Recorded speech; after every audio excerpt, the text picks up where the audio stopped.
Gubernur Jawa Barat, Deddy Mulyadi mengomentari video viral yang memperlihatkan kondisi patung penyu rusak di ruang terbuka hijau atau alun-alun Gado Bangkong, Sukabumi. Patung yang disebut bernilai 15 miliar rupiah itu terlihat rusak dengan bagian tempurung yang robek dan penyok. Dalam video disebutkan patung tersebut terbuat dari kardus. Mengenai ramainya patung penyu yang isinya kardus, saya tidak akan memberikan komentar terlalu panjang.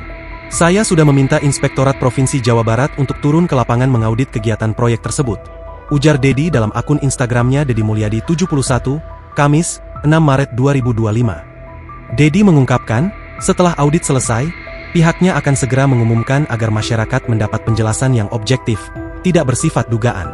Saya akan senantiasa berbuat objektif bagi kepentingan masyarakat, dan akan senantiasa mengedepankan prinsip-prinsip akuntabilitas. Untuk itu mohon sabar, kita menunggu hasil auditnya dan bagi saya hasil audit itu menjadi landasan untuk melakukan langkah-langkah berikutnya, tutur Deddy Mulyadi. Diberitakan sebelumnya, sebuah video yang memperlihatkan kondisi patung penyu rusak di ruang terbuka hijau atau alun-alun Gado Bangkong, Sukabumi, mendadak viral di media sosial. Patung yang disebut-sebut bernilai hingga 15 miliar rupiah itu terlihat rusak dengan bagian tempurung yang robek dan penyok. Video tersebut diunggah akun Instagram pada Selasa, 4 Maret 2025.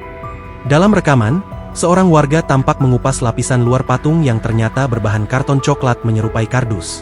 Tak hanya itu, di bagian dalamnya juga tampak rangka kayu sebagai penopang struktur patung. Unggahan tersebut langsung menuai respons keras dari warganet. Banyak yang mempertanyakan kualitas serta transparansi anggaran proyek, bahkan beberapa di antaranya menandai akun Gubernur Jawa Barat, Deddy Mulyadi agar turun tangan.